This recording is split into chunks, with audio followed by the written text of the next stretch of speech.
students who want to withdraw and apply for refugee. Okay मैं कभी किसी को ये रिकमेंड नहीं करूँगा बिकॉज एक कनाडा में रेफ्यूजी का जो रिप्रेजेंटेशन जो आपको कर सकते हैं उसके लिए आईआरबी का लाइसेंस चाहिए।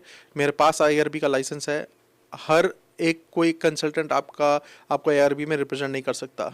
तो जब भी कोई आपको कह रहा है रेफ्यूजी डाल दे उसका लाइसेंस चेक करो कि वो लाइसेंस्ड है कि नहीं है, वो कोई एक घोस्ट एजेंट तो नहीं है, वो कोई कंसल्टेंट विदाउट लाइसेंस तो नहीं है, या कोई थर्ड पार्टी के साथ डील तो नहीं कर रहा। तो ये सब चीज़ों की आपने इन्वेस्टिगेशन करनी है।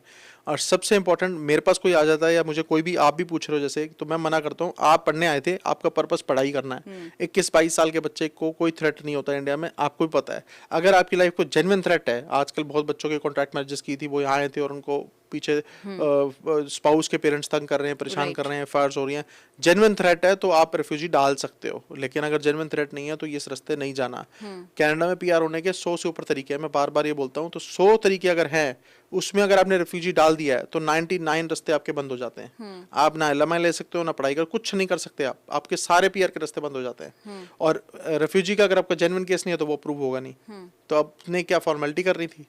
तो जो बच्चे सोच रहे हैं, क्योंकि ये ट्रेंडिंग होता है ना, ट्रेंडिंग इंस्टाग्राम पे म्यूजिक है, ये आजकल refugee is a music Instagram वाला ट्रेंडिंग कि भाई रेफ्यूजी डाल दो। मैंने भी डाल दिया, उन्हें भी चकता, उसने भी डाल दिया, उसने भी डाल दिया, तुम भी डाल दो। हम आए कनाडा, हमसे पढ़ाई नहीं हो सकती, पैसे वापस लेते हैं, रेफ्यूजी डाल देते हैं। ये बहुत ट्रेंडिंग में है, ये नहीं करना है। अभी कल मेरे पास एक कंसल्टिंग होके गई है, वो बच्चे का 450 का स्कोर था। अगर वो कनाडा में 1 साल की पढ़ाई कर ले और 1 साल एक्सपीरियंस गेन कर ले, उसका 500+ स्कोर बन रहा है। और वो मेरे को कह रहा है, सर मैं पैसे वापस करके रेफ्यूजी डाल दूँ, मेरे पैसे बच जाएंगे 20 लाख रुपए, मेरे जो फीस भरी हुई है यूनिवर्सिटी की। तो मैंने कहा तो इतना सा दूर है, तूने कोई यूनिवर्सिटी महंगी लग रही है तो यूनिवर्सिटी के पैसे लेके डिप्लोमा कर ले, और डिप्लोमा करके 1 साल का एक्सपीरियंस गेन कर ले, तेरी पीआर हो जाएगी। और सीधे रास्ते पीआर ले ले। तो जब आप रिफ्यूजी डाल देते हो इंडिया, तो आप जा नहीं सकते, माँ बाप का आप सोचते नहीं हो। माँ बाप ने कनाडा, उनके पास वीज़ा नहीं है, वो आपसे मिलने आ नहीं सकते, आप जा नहीं सकते। तो life is not about just Canadian status कि मेरे को यहाँ रहना है और मेरे को पीआर चाहिए या मेरे को वर्क परमिट चाहिए, मेरे काम करना है। आप पैसा कमाओगे, खर्च हो जाएगा, लेकिन कोई सुख दुख पीछे लगा कैसे जाओगे? तो बच्चे एक दूसरे को देख के रेफ्यूजी मत डालो।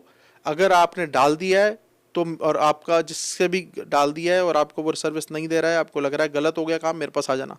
विड्रॉ करना है हमारे पास आ जाना, हम विड्रॉ करा देंगे। और अगर आपको डाउट है, आपको डालने वाले हो और आपको क्वेश्चंस के आंसर नहीं मिल रहे हैं, हमारे पास आ जाओ, A to Z सारे आंसर रेफ्यूजी से रिलेटेड दे दूंगा। तो आपको पता लग जाएगा डालना चाहिए कि नहीं डालना चाहिए, और डालोगे तो अगले 5 साल कैसे निकलेंगे।